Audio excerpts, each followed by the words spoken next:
child to raise. You come to me like a little boy, and I give you my scorn and my praise.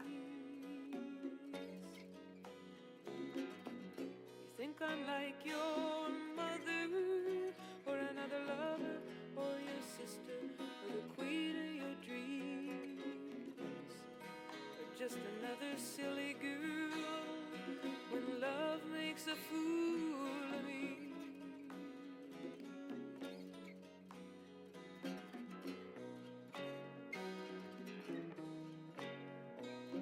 After the rush, when you come back down, you're always disappointed. Nothing seems to keep you high. Drive your bargains, push your papers, win your medals, fuck your strangers. Don't it leave you on the empty side? Looking for affection and respect, a little passion, and you want stimulation, nothing more. That's what I think. But you know I'll try to be there for you when your spirits start to sing.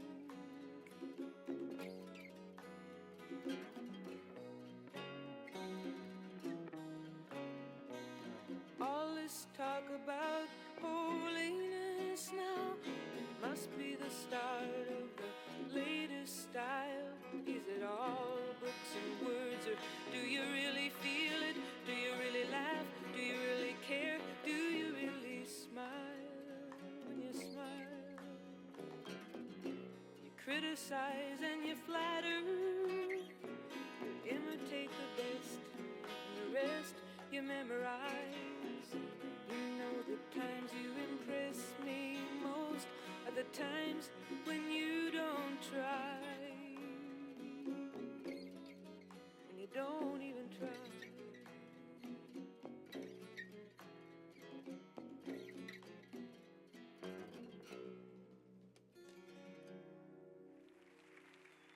Bobby down there?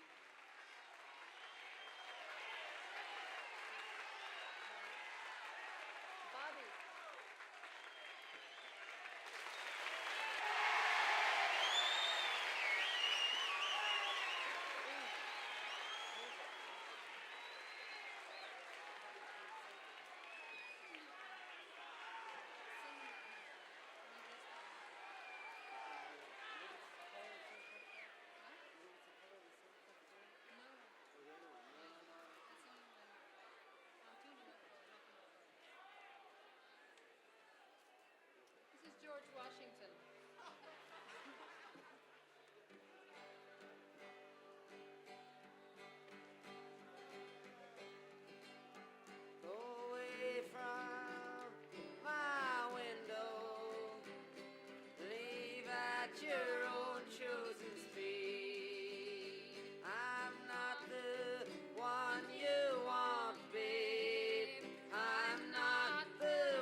the night, babe. Everything inside is made of stone. There's nothing in here moving, and anyway, I'm not alone. You say you're looking for someone who'll pick you up each time you fall, to gather flowers for you constantly, and to come each time you call. A lover for your life and nothing more, but it ain't me, babe. No, no, no, it ain't me, babe. It ain't me you're looking for, babe. It ain't me, babe. No, no, no, it ain't me, babe. It ain't me you're looking for, babe.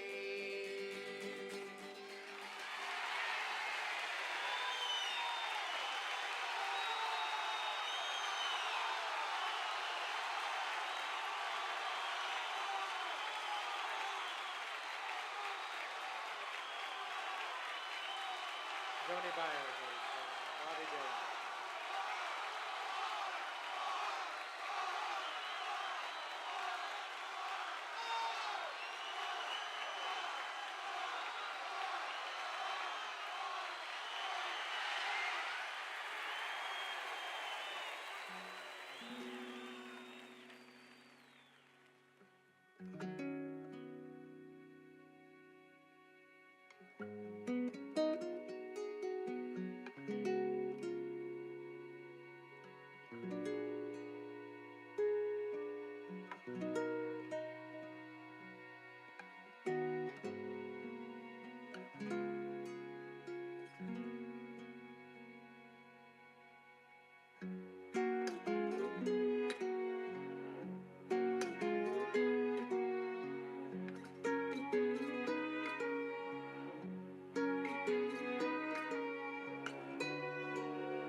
A la voreta del foc, com tots els dies de tardor. A la voreta del foc, la calor m'escalfa el cos. A la voreta del foc, cremo tots aquells records en què tu em somreies, jo et somreia i fèiem junts l'amor. A la voreta del foc, els dies es fan més curts. A la voreta del foc, il·lumino aquest racó. A la voreta del foc, tots aquests mesos d'estiu han quedat enrere i tot allò que fèiem ja no és viu. A la voreta del foc se m'acaben els llumins. A la voreta del foc tiro llenya d'aquests pins. A la voreta del foc puc seure tranquil·lament amb la consciència tranquil·la si t'esborro de la ment. A la voreta del foc ara fa massa calor. A la voreta del foc ja no hi llenço més carbó. A la voreta del foc ja no sento res per tu i resulta que aquest temps pensant en tu ha estat perdut. I am wrapped as I warble my song, as I wobble my gait to the edge of the great plain in red cloud. I am tainted, I am taught to be tough, to be raw, to be ruined, to be wrecked like the women whose aching backs and blistered skin make me coffee and burn bread.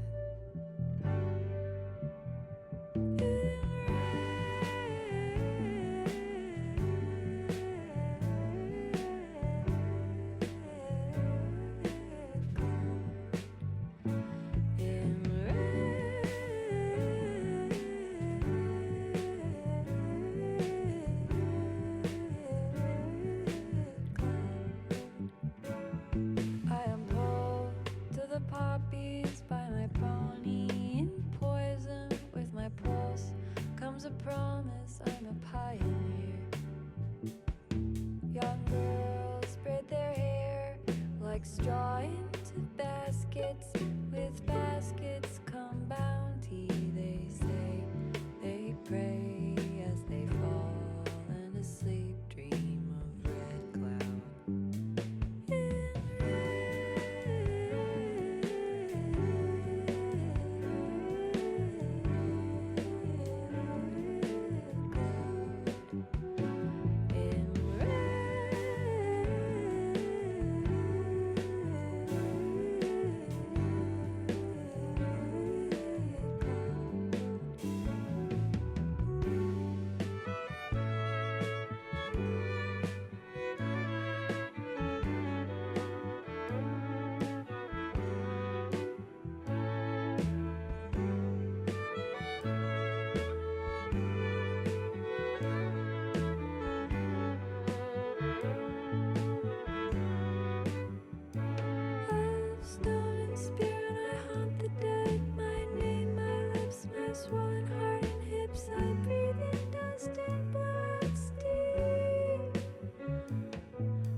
What have you got for breakfast today?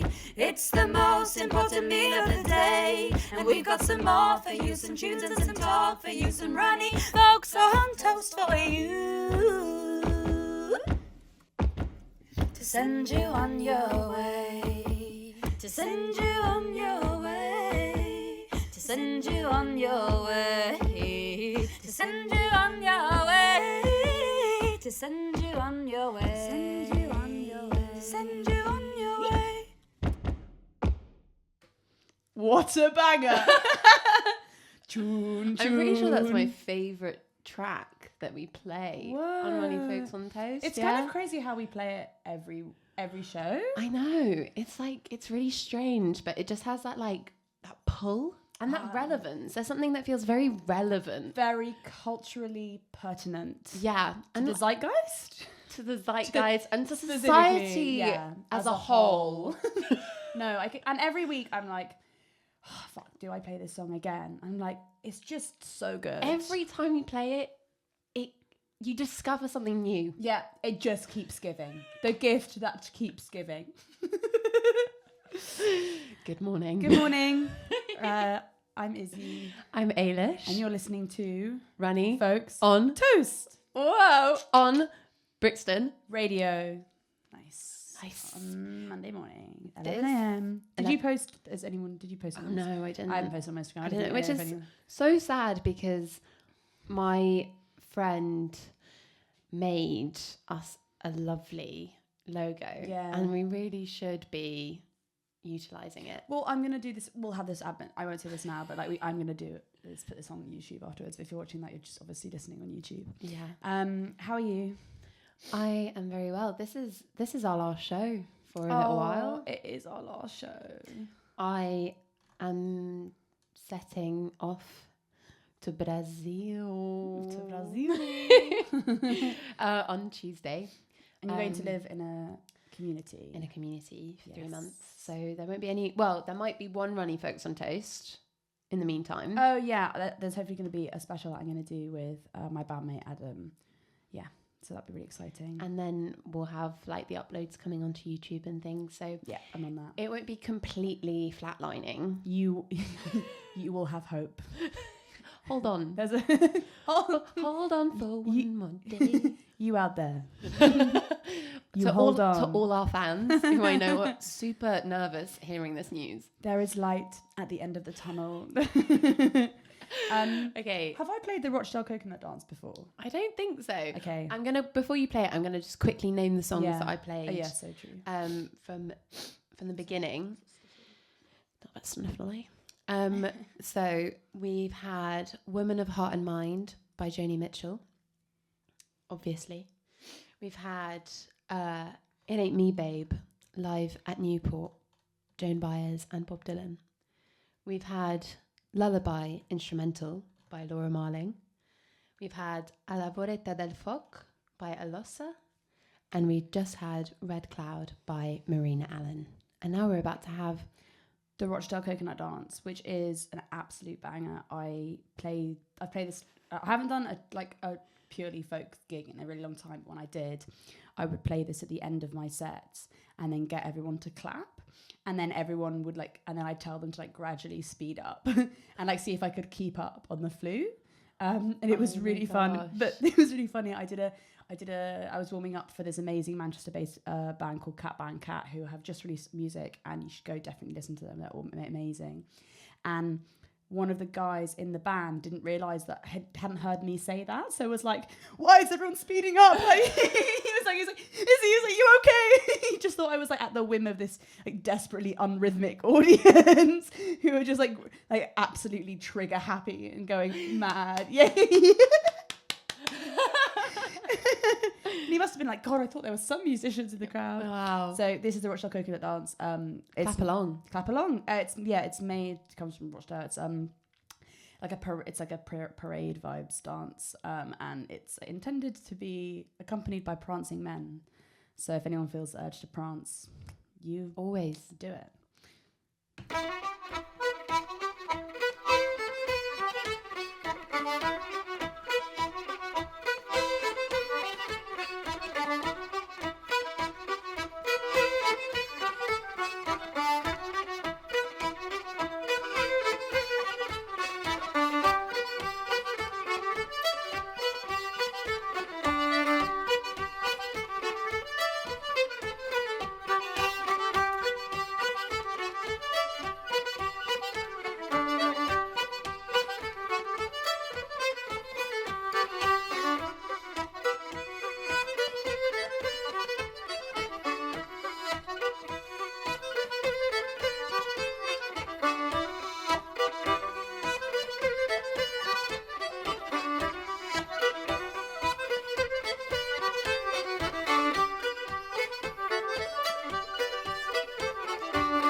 If you're traveling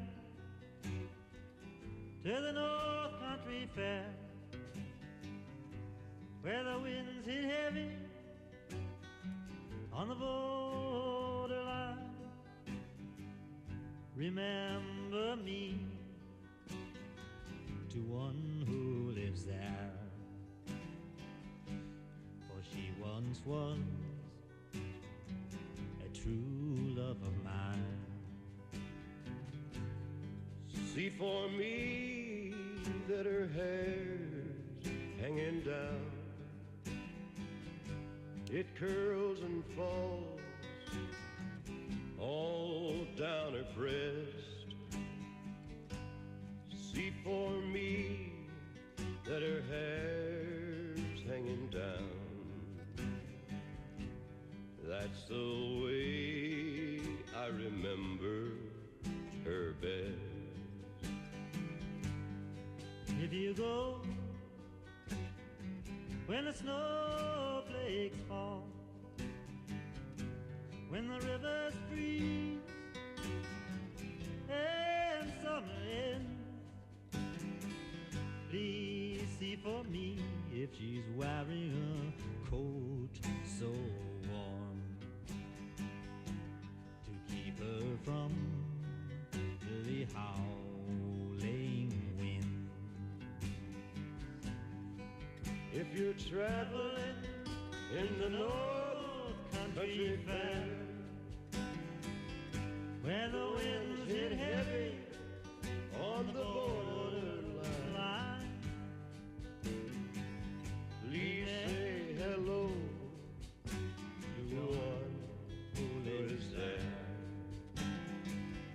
for she was once a true love of mine.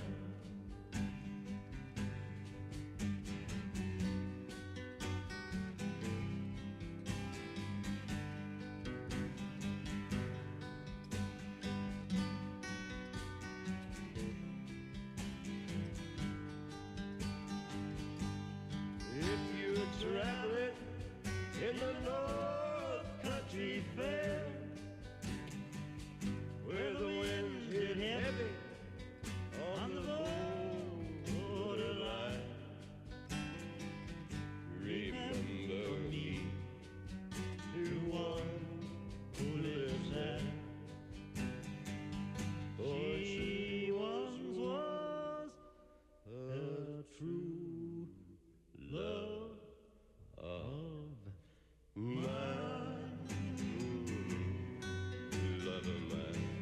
A true love of mine. True love of mine. True love of mine. Yeah, true love of mine. A true love of mine. She was once a true love of mine.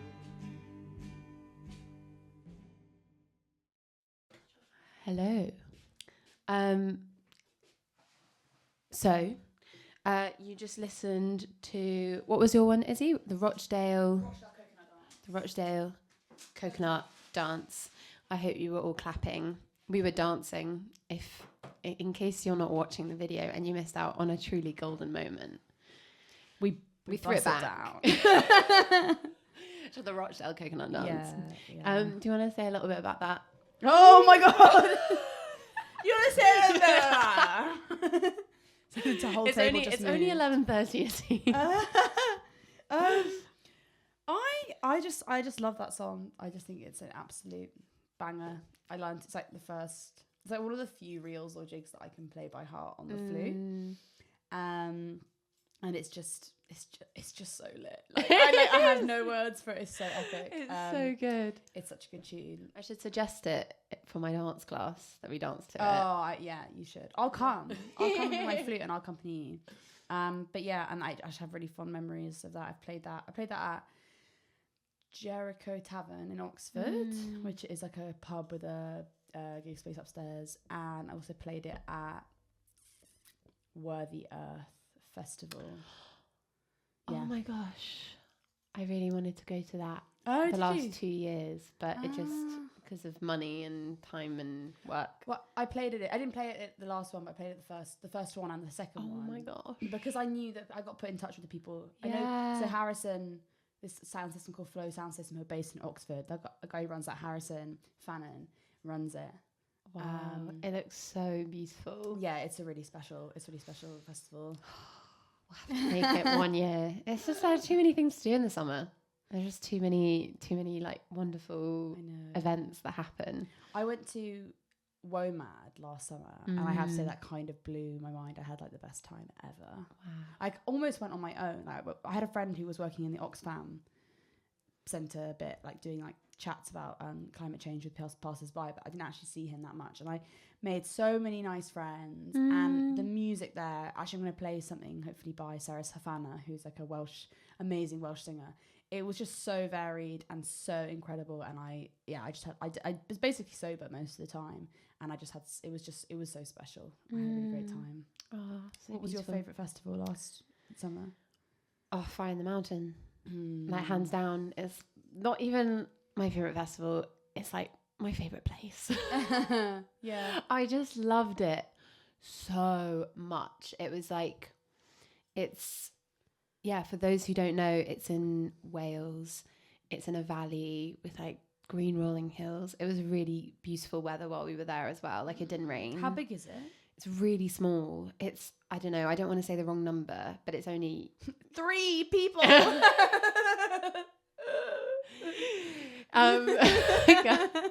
Yeah, we maybe like took something. Yeah.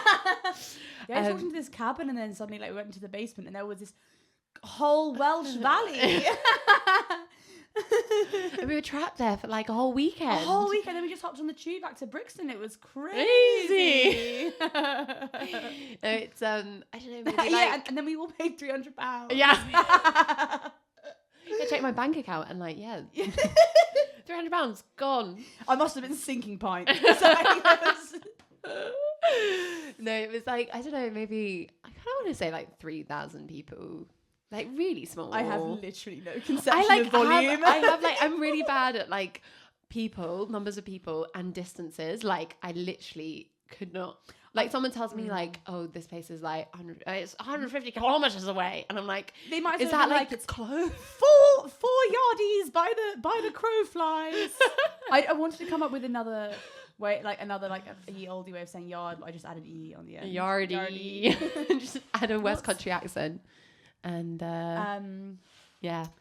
But yeah. But yeah, no, it's a beautiful place. Going again this year. Oh, nice. I've gotten better at distances since I started cycling. Oh, Brag. just circle back. There was one more thing I want to say about distances. And that's that I am actually better than you. And I have incredible thigh endurance. I believe it. It didn't come out exactly how I wanted that to. Should I? On that note, should we? No. I want to. Oh, no, sorry. I've got a song, Izzy. Sorry. It was "Girl from the North Country," the Bob Dylan and Johnny Cash version, because I just love it. And I recently learnt it. I went to see A Complete Unknown in the cinema, which I have some thoughts about. Not many though, which is kind of like a bad sign. Well, that's convenient because why don't you give us your few thoughts? Because we probably wouldn't have time for a full film review, but we definitely have time for maybe a handful of thoughts. A handful of thoughts. Yeah. I just thought it could have been made. It could have not been made. Like, it didn't really make a difference to my life. And I have spoken to a few people who feel similarly. I thought it was like a really interesting way of approaching a biopic that felt quite respectful. Whereas sometimes biopics, I feel like to dramatize and like dredge up old wounds and drama and like dramatize them for the screen to make it an interesting story to watch and to obviously make money. But it actually was, I mean, obviously you kind of, the second you cast Timothy Chalamet in a Bob Dylan biopic, you kind of set, like people are going to go see that. But I thought it was really respectful because it focused, Bob Dylan was a really like private person, is a really private person, hence the title A Complete Unknown. And I like that he starts and ends as a complete unknown. They don't like delve into his life any more than, like they focus on what he did share with the world, which was his music, and they focus on that. But even then, like, me and my friend were talking yesterday, and we were just saying, like, even then it didn't feel like it gave us a massive insight into his songwriting process. It still was very much like, I don't know, it didn't add anything new to your imagination of what it would be like to be a songwriter in the 60s, where you're like staying up till dawn, like with ideas, and like not treating your lovers particularly well because you're just so creative and you're a genius. And like, that would have been me. That so would have been me. That's so would have been me. So yeah, but props to Timothy Chalamet. Like, he did I had very low expectations. I didn't see Bob Dylan when I looked at him, but I thought he did a really good job. Right. So yeah, it's kind of, didn't really feel anything about it, which is kind of sad. Like, a film, if like anyone who knows me like would know, a film about a songwriter in the 60s in New York would make me feel so many things, and it didn't make me feel anything. And I'm like, whoa, that really, like, new levels of apathy. Was it kind of like watching a really long music video? No, I haven't seen it, by the way. No, it was more interesting than that, but it just was very chronological. It was very, like, it felt like someone was going, and then this happened, and then this happened. But then this. There are kind of like sensational details about Bob Dylan's life that people do have. Like, there's I'm pretty sure it's in Marianne Faithfull's book where, like, she is. Did she pass away recently? Did she? As in Marianne Faithfull, as in Mick Jagger's. Yeah. Yeah, she passed away recently. Oh fuck, I didn't know that. Well, she has a really, really amazing book called Faithful, and it's like her autobiography, and it's just absolutely insane. Oh my gosh. Like, it's nuts. The stuff that happens in it that's obviously all true is crazy. And she actually was friends with Sally Oldfield at school. Oh who, my gosh. For those who don't know, is Mike Oldfield's sister. I think actually a better musician. I prefer her work. I think Tubular Bells is obviously like musician in her own right. But I prefer, exactly, a musician in her own right, but I also think that her discography overall is so much more a bit more coherent, and there's more to it, because Mike Oldfield, I feel like, was a bit of a one-trick pony. I don't think I've ever listened to Mike Oldfield. I actually only know Sally Oldfield. I think I know Sally Oldfield because of you mentioning her. I'm so pleased about that. Yeah. Mike Oldfield, his music, Tubular Bells, is really, really good, and it's a really good story, and as in, well, it's kind of like a bit of a sensational thing to say, because he was in a really crazy place when he wrote it, but there's a really good documentary about it on YouTube. But so there's a story that Marianne Faithfull tells where I'm almost certain it is Bob Dylan. There's a part of me which is like, is this in Just Kids? But it's not in Just Kids. Where she's like with him in a hotel room, and apparently he's just, and I can't remember what it is, but I remember reading it being like, lol, this bloke is such a, I don't know, he just seemed like such a, like, very awkward and an asshole, basically. Yeah. I was gonna say. Yeah, but it's like but it was a really vivid story. So like, I think I'm sure there are other accounts that they could have done that. Yeah. I haven't seen the film. What it was. I think because there is so much to Bob Dylan. They focused that it was actually, I didn't know this, but at the end of the film it says it's based on the book Dylan Goes Electric. So it's based on a particular thread in his life, which is his musical journey, starting with folk music. And you see, the part that I really loved about it actually was like seeing the folk scene in the 60s, like him meeting Woody Guthrie and Pete Seeger and people, and like the Newport Folk Festival and stuff like that. Like, that was like, oh my god, like I was more excited by Edward Norton playing Pete Seeger than I was by Timothy Chalamet's performance of Bob Dylan. But it was like his. And actually, I think it's actually really worth you watching it because of our conversations about folk music and what constitutes folk music, because it's his journey musically where he starts with the folk roots, and he's, Midwestern boy, like that's his roots, that's his upbringing. And then when he starts introducing the electric guitar and people start calling him Judas, like, you're betraying folk music by going electric. And there's the kind of there isn't really like a beginning, middle and end, but I guess the climax of the film is when he decides to play the electric guitar at the Newport Folk Festival against the organisers' wishes. And I think you should watch it for that conversation, because it, like, I was watching it and I was like really mulling that over, like, what do I think about that decision? Like, do I think he was right to do that, or do I think he was wrong to do that? Do I think like they're right to control folk music in that way, or actually is it fair that they've set this festival up and it's supposed to be a space just for preservation, and that's completely valid? There's a really interesting, as someone who hasn't seen this film, but I'm going to put this comparison. There's an interesting comparison there where it Ewan McCall and his partner Peggy Seeger, Pete Seeger's sister, when they set up the Blues and Ballads Club, they had quite a strict rule, which was that you cannot sing any songs in a language that you don't speak. And they got some sort of like backlash from people being like, this is sort of like overly, I think they got some backlash thinking this is like a bit nationalistic, blah, blah, blah. But from their point of view, they were very much protecting, I guess, like they were protecting heritage, like lines of heritage by sort of instructing what voices were. Trying to avoid appropriation. Yeah, exactly.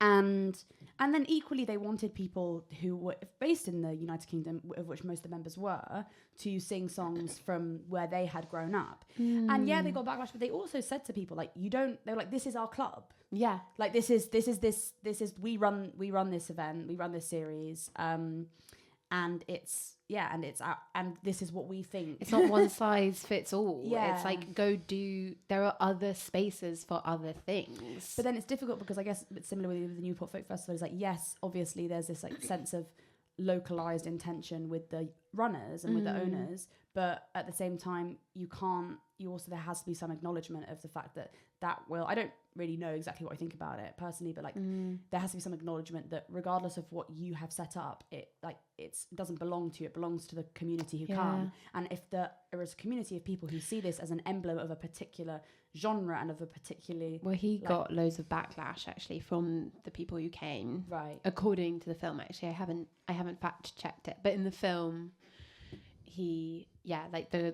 the punters are the ones who call him Judas. And they're like, but it's kind of interesting because you're just a bit like, it's a funny, it's like you kind of, in that situation, I kind of don't like the phrase you can't have your cake and eat it too, because I think you definitely can, but I think in this situation it kind of does feel like that. It's like they want Bob Dylan because he brings in money and attention to their festival, but Bob Dylan wants to play his electric guitar.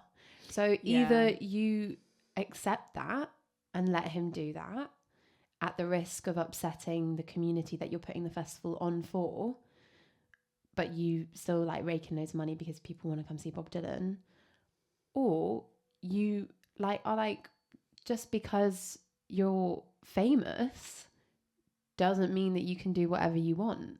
And actually your music, no hard feelings, your music doesn't suit our festival anymore, so we're not going to put it on, so we're not going to invite you. And there's sort of this sort of refusal of transparency, so that you can have disagreement and then sort of be upfront about it and say like, oh well, we wanted this, and but this person's done this. But it's this kind of really this urge to homogenize like a complex like event full of lots of different people, so that you can feel like you're being spoken for by people who aren't you. Does that make sense? That's really interesting. And also like the use of Judas as well, like it's very I don't know, it's to be like biblical when you're being so puritanical as well about like a genre. But that, and it's funny because obviously like in the States there obviously is a lot of crossover between folk music and like local folk music and what's like persisted through the years, and religion and their faith. Anyway, I was going to say, because I've started the show playing quite a lot of my music before you got here. I'm quite enjoying chatting. Okay. I was going to say that I feel like there's also a really interesting conversation to be had there about what legitimately constitutes discipline in a particular vein of music. And I think that there's like a way in which people want to see they want to see kind of the fruits of like a musician's labor or the fruits of an artist's labor, but they have a idea of what that is and like what that sounds like. Yeah. And they want to hear like a particular, type of, maybe a particular type of discipline that they understand and is legible. Whereas like, I'm not sure, obviously like you can hear discipline if he's like playing the electric guitar, but just sort of expanding it out a bit. I'm Yeah, I know. Kind of sniffing, tickly, like, clear my tickly throat away throat. from there. It's not very fully formed thought, but there's like this like the audience's prescription that your music be legible to them and their listening history as well. Okay. And also like, what are you going to a festival for? Yeah. You're going to sort of like reinscribe your understanding of a genre, or which kind of negates the real like really like the shared like cultural understanding of what it is to be an artist as well. It's really I guess it's what the festival, I don't know enough about the Newport Folk Festival. I just know the people who played and have listened to their sets because me neither, but it doesn't stop us having a really long conversation about it. Also talking about a film that only one of us has seen. I love it. Because it was such an iconic place, and like when I love asking people and having conversations about if you could go back in time and go see one performance, what would it be? And so often my mind will drift to Newport Folk Festival, but I don't know exactly the parameters or like the manifesto and the ethos of the festival. But I know that there was a big crossover between them and the like Smithsonian Folkways archiving of folk music, like the people who would go around the world and collect folk music to preserve it. But then I guess it's like you can have a festival that also runs in that vein, but I guess you're inviting a lot of people into a project and you kind of have to allow it to, well, yeah, I guess you don't have to, but I guess it's, where do you draw the line between like sticking, like being hard and fast about your rules and allowing the people that you invite into that space to like mold it with you. And because like you can have limitations, but then you have to allow that organism to grow and have agency within those limitations. And then also you have to trust yourself and have that there's like enough of your own integrity and your own beliefs, not own beliefs, but you have to trust the framework that you've set to do what you want it to do. And if it is expanded, then that's not an indication of failure on the other part, and it can be an indication that maybe it's like it's grown out of itself. But it's interesting how that because that is tied up with the Smithsonian Folkways. What was that? Is that so that's like part of like a museum? The museum, like the museum, the Smithsonian, so that would have been like state, like partly state funded. Yes. Yeah. So it's interesting because with Ewan McCall and Peggy Seeger, their Blues and Ballads Club, there was a crossover with the BBC and stuff that they were doing. So it's like, it's quite, you can't in the 20th century or in this particular part of history, you can't really, it's quite hard to separate these events that where people like people now at least identify them as being quite countercultural with like state funded activity, which isn't a bad thing. Not at all. It's just I mean, that's what we're all striving for, right? When we like go and complain about the government and like the cuts to art funding and things like that, like we want the state to be a part of it. But it is interesting because it's got me thinking about history and at what line do you draw. At what point do you draw a line between history and the present? Like, like if you're preserving folk music, but what you're preserving, I mean, anything that you're preserving, you're separating it from, like you're putting it into a historical context that feels so completely separate from people now. And it's, I'm not saying that it should be done, but it's easier to do that with very like physical like artifacts, to pop them in a case and like charge people to look at it. But actually that thing could like have a life today, but for some reason we've decided no, this is like an indication of a particular time in history that we need to preserve and we need to look after. I don't really know what I think about it, but with music, it's more like ephemeral. Like you can't just like box it and put it away and stop people from changing it and manipulate it. And folk music, that's kind of like, I mean, we constantly talk about folk music in that way, but it's actually music in general. Like it constantly changes. Like even with both of us like DJing, that's like taking music that already exists and transforming it into something different by cutting bits out and blending other bits in. Like there's a relationship that we're allowed to have with things from the past that don't keep them in the past, that bring them forward into the present. And when you put that into a festival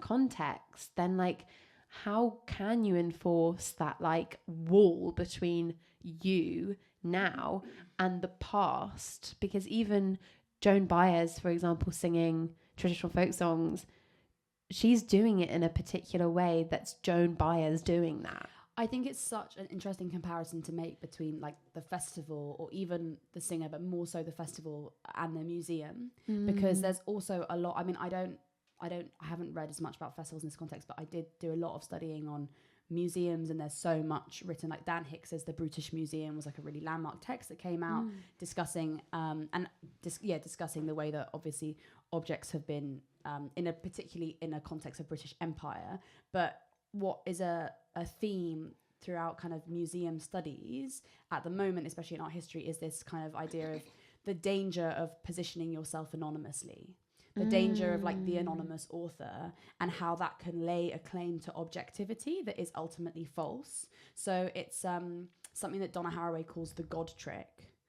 And so it's this idea that this claim, basically the fabrication of objectivity, as she sees it, as like a masculinist construct. It's kind of getting out of what we're talking about. But I guess what both of these things touch on is that what happens when transparency is lacking is that you can't, if you don't know what decisions have been made and by whom, and there isn't transparency about their identities, and there may be homogenized under this sort of anonymous brand, like a festival name or a museum, like the Ashmolean in Oxford or any others, then you don't have the same accountability, and you also it doesn't position you in a place of like critical agency as much. So like when you read like academic texts, for example, or a lot of essays, you have to have a bibliography. Like that's legitimizes what you do in that you're placing yourself in a canon of other thoughts. And also what it does is the experience of the reader is one of critical agency, because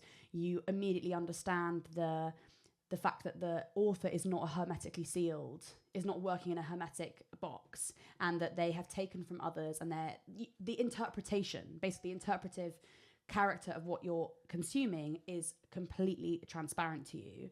And whereas in a museum, it's very interesting how as soon as you get into art objects, there's no bibliography. You don't know who's curated this. There's not very much focus on. That's not something that's advertised, probably largely because it's not as commercially viable. Even like, I mean, I guess in exhibitions there's a bit, we've only got 2 minutes left, by the way.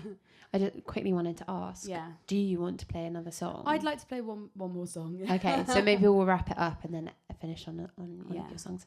I don't know how to wrap this up, because I can go into so many different I know.